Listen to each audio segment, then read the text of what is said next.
Hello guys, नमस्कार।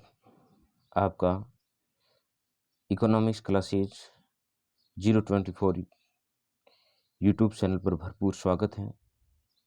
आज अपन अध्ययन करेंगे अगले टॉपिक मांग का नियम। मांग किसे कहते हैं, मांग का अर्थ, मांग की परिभाषा और मांग के प्रमुख तत्वों के बारे में अपन लोग अध्ययन कर चुके हैं।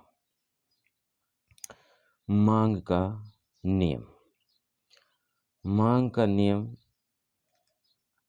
से अभिप्राय है अन्य बातें समान रहने पर, अन्य बातें होती हैं उपभोक्ता की आय, रुचि, फैशन, आदत, अन्य वस्तुओं का मूल्य या कीमतें आदि में परिवर्तन नहीं होता है।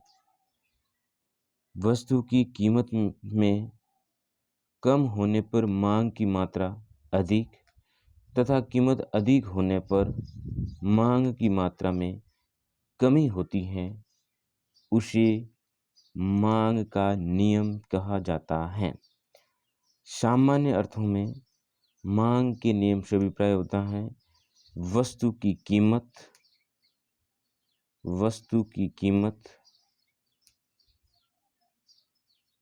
एवं वस्तु की मांगी गई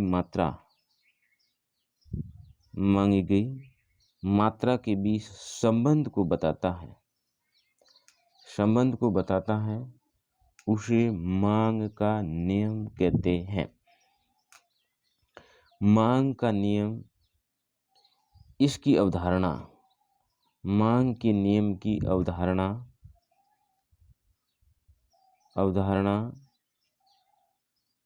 गुणात्मक है। अर्थात ध्यान रखना, मांग का नियम गुणात्मक अवधारणा पर आधारित है। इसमें मात्रात्मक संबंध को नहीं बताता है। शाब्दिक अर्थों में मांग का नियम है जिस प्रकार से वस्तु की कीमत एवं मांगी गई मात्रा में उल्टा या ऋणात्मक या विपरीत संबंध होता है, इसी को मांग का नियम कहा जाता है। इसकी परिभाषा दी है प्रोफेसर मार्शल ने। प्रोफेसर मार्शल के अनुसार जब वस्तु का मूल्य घट जाता है, अर्थात प्राइस जब कम हो जाती है, तो उसी की मांग बढ़ जाती है।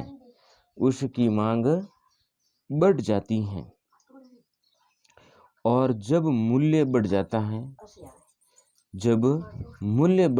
है तो उसकी मांग घट जाती है। ये परिभाषा दी थी प्रोफेसर मार्शल ने। शाब्दिक अर्थों में ये ध्यान रखना, जब प्राइस घटेगी तो डिमांड बढ़ जाएगी, और यदि जब प्राइस बढ़ेगी तो डिमांड घट जाएगी। इस प्रकार का जो संबंध बताता है उसी को मांग का नियम कहा जाता है, और ये परिभाषा दी थी प्रोफेसर मार्शल ने। अर्थात मांग व मूल्य का अभिप्राय यहाँ पर कीमत से है, प्राइस से है। इस विपरीत संबंध को ही मांग का नियम कहते हैं। मांग के नियम का डायग्राम और तालिका। ये एक्स वस्तु है, ये एक्स वस्तु की मांग है। जब एक्स वस्तु की कीमत, जब इसका प्राइस 5 रुपये थी तो एक्स वस्तु की मांग 100 इकाई थी, और जब कीमत घट कर के 4 रुपये हो गई तो वस्तु एक्स की मांग बढ़ कर के 200 इकाई हो गई। जब कीमत और घटती गई 5 से 4, 4 से 3, 3 से 2, 2 से 1, इसी प्रकार वस्तु एक्स की मांग बढ़ती ही गई। अर्थात जब प्राइस डाउन हुई तो डिमांड क्या हो गई, बढ़ गई। अब इसी को अपन लोग एक वक्र के द्वारा भी दर्शा सकते हैं। ये मांग के वक्र हैं, ये एक्स अक्ष है, और ये y अक्ष है और ये x अक्ष है। ओ वाई अक्ष पर ओ वाई अक्ष पर प्राइस ली गई है और ओ एक्स अक्ष पर क्वांटिटी अर्थात मात्रा को रखा गया है। जब वस्तु की कीमत 5 रुपये है तब एक्स वस्तु की मांग मात्र 6 इकाई के बराबर है। जैसे जैसे वस्तु की कीमत घटती गई मांग मात्रा बढ़ती गई। इस कारण ये मांग वक्र ऊपर बाह्य से नीचे दाईं ओर ढलता हुआ या फिर गिरता हुआ या फिर ऋणात्मक रूप से बताया गया है। आगे है, काफी बार प्रश्न पूछा जाता है कि मांग वक्र जो अपन लोगों ने ऊपर बनाया, मांग वक्र का ढाल नीचे दाईं ओर क्यों गिरता है। जो वक्र अपन लोगों ने बनाया, यह ढाल नीचे क्यों होता है, या मांग व कीमत में संबंध क्या होता है। ये प्रश्न कई बार पूछा जाता है, तो इसका आप जवाब आसानी से अपन लोग दे सकते हैं। अर्थात मांग के नियम को प्रभावित करने वाले प्रमुख कारक हैं, उस कारकों के कारण ही मांग वक्र ऊपर बाएं से नीचे दाएं की ओर गिरता हुआ होता है। जैसे कि अपन लोगों ने बनाया था ये मांग वक्र, ये एक्स अक्ष है, ये वाई अक्ष, ये एक्स अक्ष, और जैसे जैसे वस्तु की कीमत कम होती जाएगी वस्तु की मांग बढ़ती जाएगी। ये ऊपर बाएं से नीचे दाईं ओर गिरता हुआ होता है। इसका क्या कारण है, यह इसके प्रमुख कौन कौन से कारक हैं, ये प्रमुख रूप से 4 कारणों का उल्लेख अपन लोग करते हैं। पहला कारक है सीमांत उपयोगिता हास नियम। बाह्य से नीचे दाईं ओर ढलवा होने का पहला कारण है सीमांत उपयोगिता हास नियम। अर्थात जैसे जैसे किसी वस्तु की इकाई बढ़ाते जाएंगे तो उनसे प्राप्त होने वाली सीमांत उपयोगिता धीरे धीरे घटती जाएगी और एक बिंदु के बाद वो कुल उपयोगिता माइनस में होती जाती है। इस कारण ही मांग वक्र ऊपर बाएं से नीचे दाईं ओर गिरता हुआ होता है। देखिए, किसी वस्तु की उत्तरोत्तर इकाइयों से मिलने वाली सीमांत उपयोगिता क्रमशः घटती जाती है। इस घटती हुई सीमांत उपयोगिता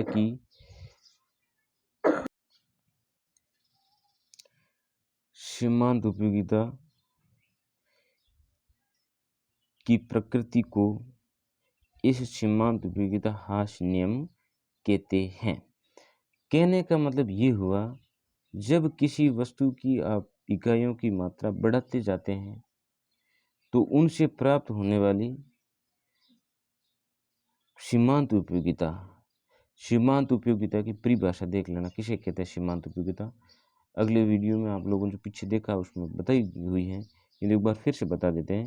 सीमांत उपयोगिता होती क्या है, मार्जिनल यूटिलिटी। किसी वस्तु की एक अतिरिक्त इकाई में, किसी वस्तु की एक अतिरिक्त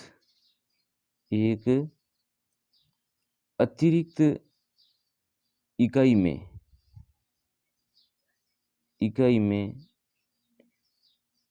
वृद्धि करने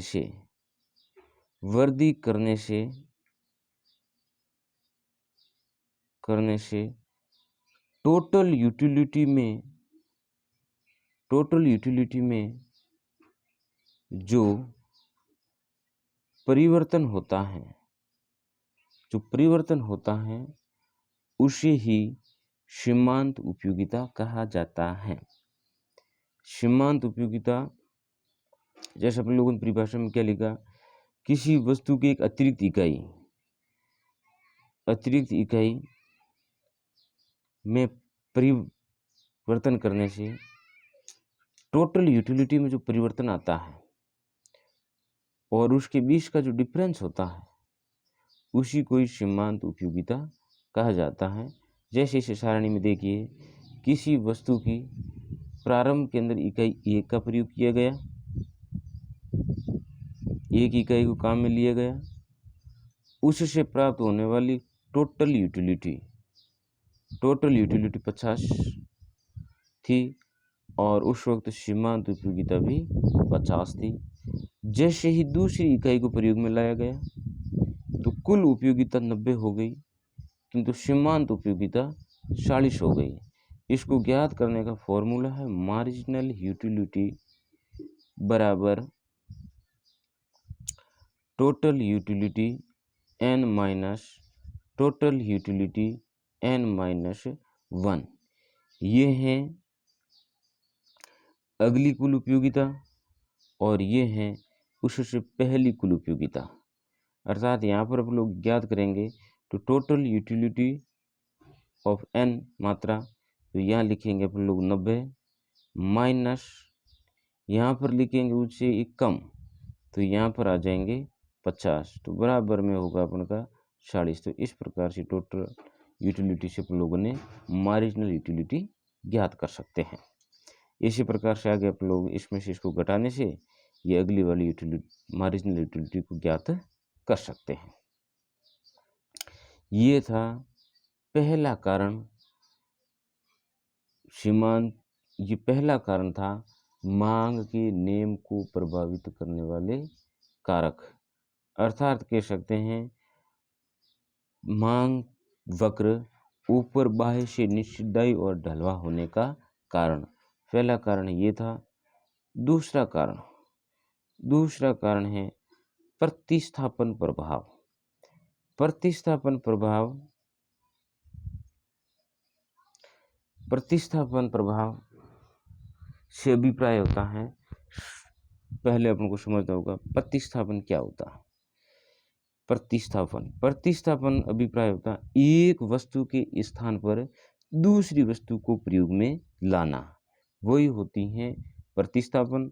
या इसको लिख सकते हैं स्थानापन वस्तु, सब्स्टिट्यूट गुड्स। जब किसी आवश्यक वस्तु की पूर्ति दो या दो से अधिक वस्तु समान रूप से हो जा सकती हैं तो ऐसी वस्तु को प्रतिस्थापन वस्तुएं कहा जाता है। सामान्य अर्थों में ये ध्यान रखना, प्रतिस्थापन या फिर स्थानापन वह वस्तु होती हैं एक वस्तु के स्थान पर दूसरी वस्तु को प्रयोग में लाया जा सकता है। ऐसी वस्तु को स्थानापन या प्रतिस्थापन या सब्स्टिट्यूट्स गुड्स के नाम से जाना जाता है। या उदाहरण के रूप में चाय के जगह स्थान पर कॉफी को प्रयोग में लाया जा सकता है, गेहूं के स्थान पर चावल को प्रयोग में लाया जाता है। ये उदाहरण प्रतिस्थापन अर्थात सब्स्टिट्यूट्स गुड्स के हैं। जब एक उपभोक्ता महंगी वस्तु के स्थान पर सस्ती वस्तु का प्रयोग करता है तो उसे भी हम प्रतिस्थापन प्रभाव कहते हैं। उदाहरण से समझिए, जैसे वस्तु है एक चाय और दूसरी वस्तु है कॉफ़ी। जब चाय की कीमत 10 रुपये थी तब कॉफ़ी की मांग, यहाँ पर ये प्राइस है इसकी, किंतु इसकी जो डिमांड थी वो मात्र 1 इकाई थी। किंतु जैसे ही चाय की कीमत बढ़कर के 15 या 20 रुपये हो जाती हैं तो चाय महंगी हो जाती है, तो लोग चाय के स्थान पर कॉफ़ी का डिमांड बढ़ा देंगे और इसकी इकाई बढ़ करके 1 से 5 या फिर 4 जो भी हो वो की जा सकती हैं। तो ये होता है प्रतिस्थापन प्रभाव।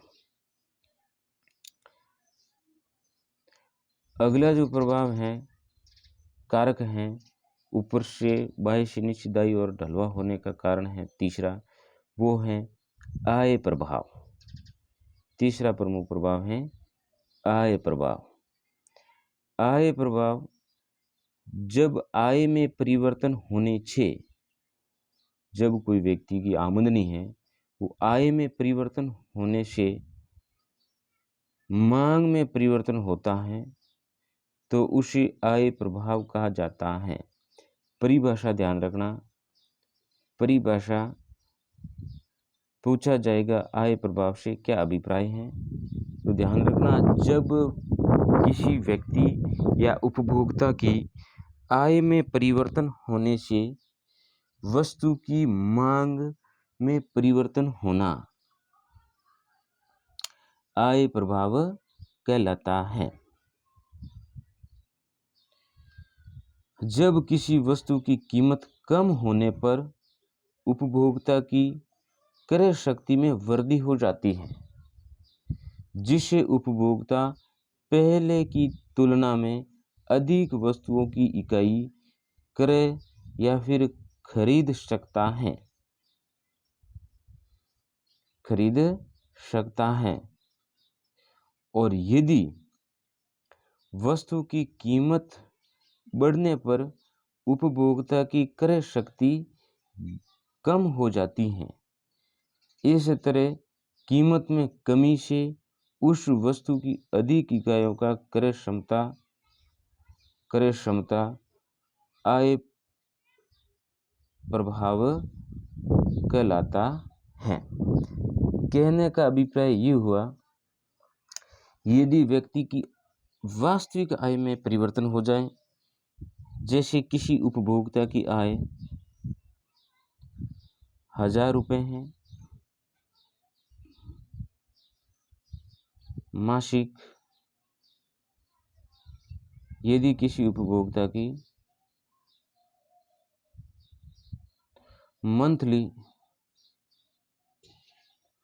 मंथली इनकम यदि 1000 रुपये है, तो किसी एक्स वस्तु की एक्स वस्तु की 10 इकाई खरीदता है,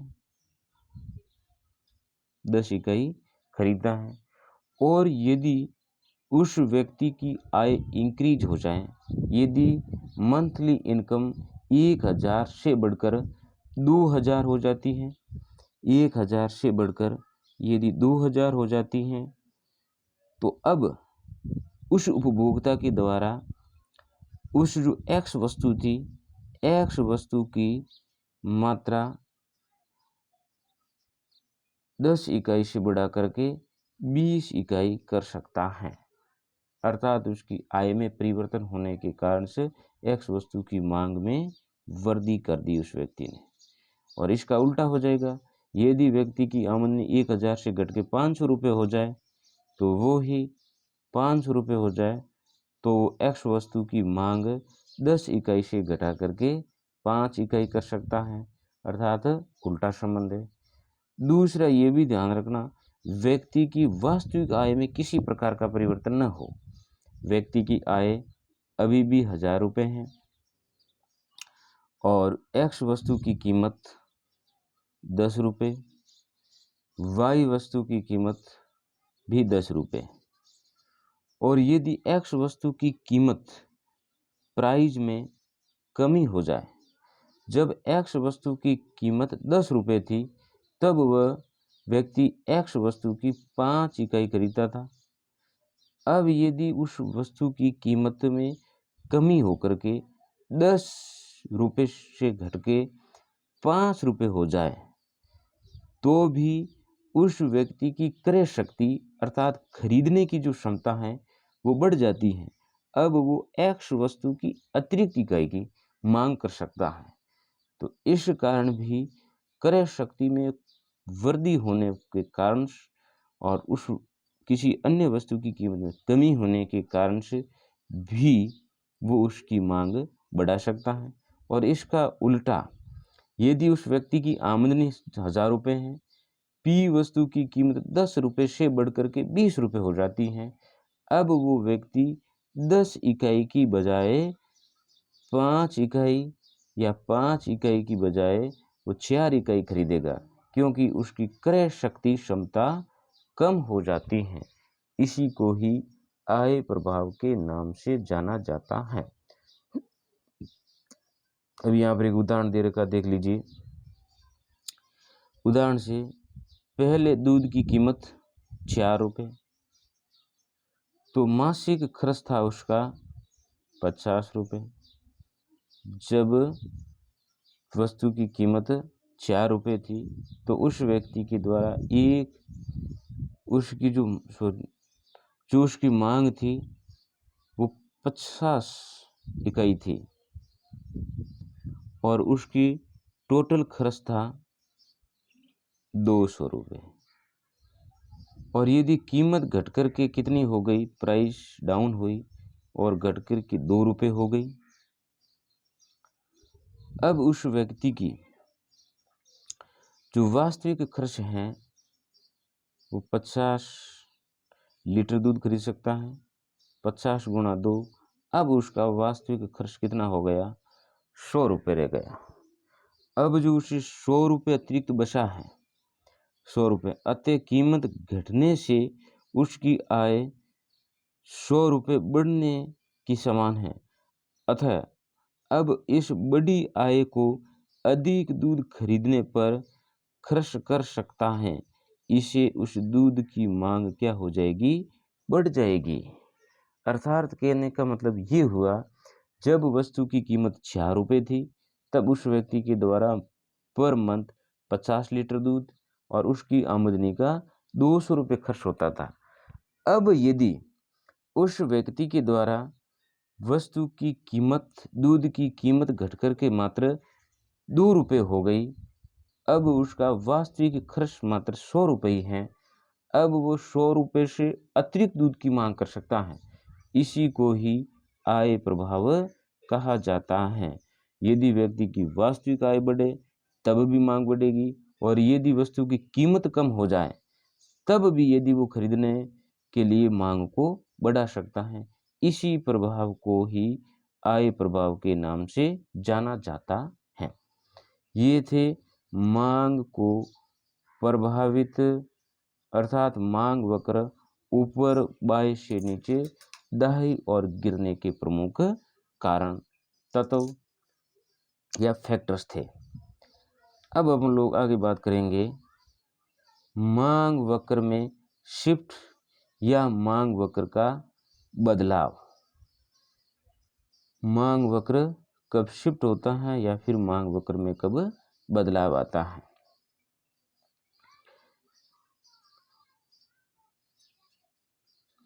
मांग वक्र ये मानकर बनाया गया है कि उपभोक्ता की आय, अन्य वस्तुओं की कीमतें तथा उपभोक्ता का अधिमान दिया गया है। ये मांग वक्र को बनाते वक्त प्रमुख शर्तें हैं। अब यदि मांग में कमी या वृद्धि हो सकती है, 2 प्रकार की कंडीशन है, या तो मांग वक्र शिफ्ट होगा या फिर मांग वक्र में बदलाव आएगा। पहला है मांग वक्र का दाही या फिर बाही और खिसक शिफ्ट हो जाना। मांग में कमी या फिर वृद्धि के कारण कीमत के अतिरिक्त अन्य मांग के निर्धारक घटकों के परिणाम स्वरूप किसी वस्तु की मांग में जो घटत या बढ़त होती हैं उसे ही क्रमशः मांग में कमी या फिर वृद्धि कहा जाता है। कहने का मतलब ये हुआ कि वस्तु की कीमत में किसी भी प्रकार का परिवर्तन नहीं हो रहा है। उदाहरण के तौर पर मान लीजिए एक्स वस्तु है, ये एक्स वस्तु है और इस एक्स वस्तु का आप लोग मांग वक्र खींचते हैं। इस एक्स वस्तु की प्राइस के अंदर चेंजेज होगा। अन्य कारक जैसे अन्य वस्तु की कीमतें हैं, व्यक्ति की आय है, व्यक्ति की फैशन है, मौसम है, जो मांग को निर्धारित करने वाले घटक या तत्व हैं, उसमें किसी प्रकार का परिवर्तन हो सकता है, किंतु प्राइस में किसी प्रकार का परिवर्तन नहीं होगा। तब मांग वक्र में वृद्धि और कमी को समझ सकते हैं। ये पहला मांग वक्र है, जो मांग वक्र में वृद्धि को बताता है। ये है y अक्ष, ये है x अक्ष, यहाँ पर y रखा गया, यहाँ पर x को रखा गया, यहाँ पर O है, यहाँ पर वस्तु की कीमत है और यहाँ पर मांगी गई मात्रा है। प्रारंभिक मांग वक्र DD है। प्रारंभिक मांग वक्र यहाँ पर बड़ा बना के दिखा देता हूँ मैं आपको।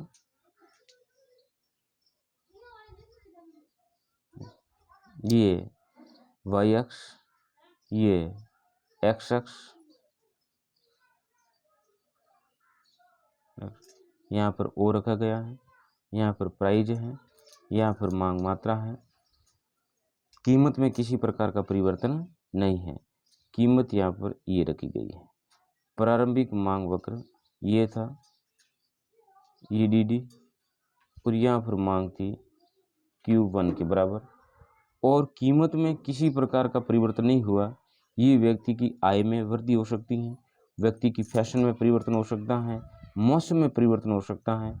तब मांग वक्र यदि दाईं और ऊपर की ओर शिफ्ट हो जाता है तो इसे मांग में वृद्धि कहा जाता है।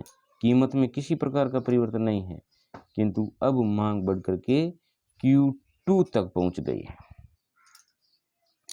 इसका विपरीत अपन लोग देख सकते हैं, ये नई मांग वक्र हो जाएगा D1।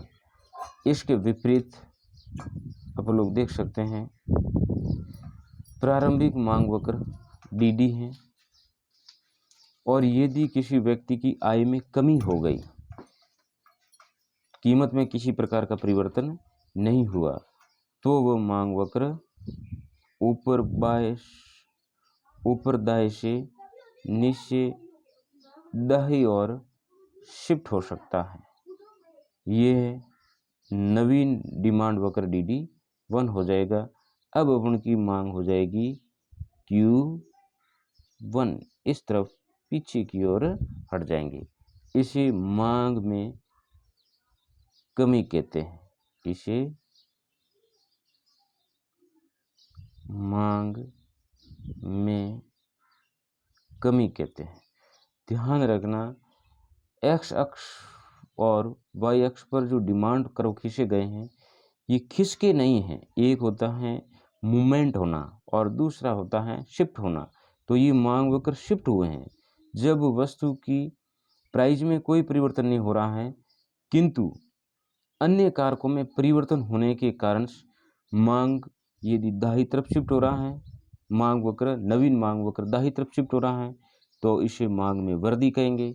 और यदि अन्य कारणों में परिवर्तन के कारण मांग वक्र बाईं ओर शिफ्ट हो रहा है, मूल बिंदु की ओर खिसक रहा है, उसे मांग में कमी कहा जाता है। दूसरा कारण है मांग वक्र की दिशा में गति होना। मांग वक्र की दिशा में गति होना, इसमें कीमत में परिवर्तन के कारण मांग में घटत या बढ़त होती है, तो उसे क्रमशः मांग में संकुचन और मांग में विस्तार कहा जाता है। मांग में संकुचन और मांग में विस्तार, इसमें ध्यान रखना, मांग को निर्धारित करने वाले अन्य कारक स्थिर रहते हैं। कीमत में परिवर्तन होने के कारण मांग में कमी या वृद्धि, अर्थात मांग में बढ़ जाना या फिर मांग घट जाना, इसे मांग मात्रा में संकुचन या फिर विस्तार के नाम से जाना जाता है। यहाँ पर अपन के पास में वक्र है, ये अपन का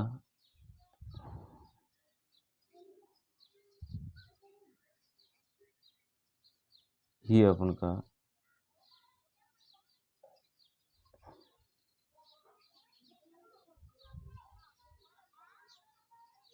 ये y अक्ष है, ये x अक्ष है, ये y, ये x। यहाँ पर अपन लोगों ने प्राइस को रखा गया, या फिर क्वांटिटी को रखा गया। प्रारंभ के अंदर जब वस्तु की कीमत ये थी P1 P थी, तब उसकी मांग Q के बराबर थी। और जब वस्तु की कीमत बढ़कर P1 हो गई, तब उस वस्तु की मांग घट करके Q1 पर पहुंच गई, अर्थात मांग वक्र ऊपर की ओर खिसका है। इसे मांग में संकुचन कहा जाता है। इसे मांग में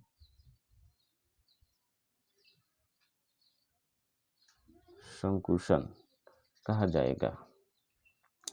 इसके विपरीत मान लीजिए, ये अपन का x अक्ष y अक्ष है, ये x अक्ष है, ये y अक्ष, x अक्ष, या प्राइस। प्रारंभ केंद्र वस्तु की कीमत ये थी, मांग वक्र ये था, ईडीडी मांग वक्र है। और वस्तु की कीमत P से घट करके P1 हो गई, तब वस्तु की मांग बढ़ करके, यहाँ पर Q थी, मांग बढ़ करके Q1 हो गई। इसे मांग में विस्तार कहा जाता है। मांग में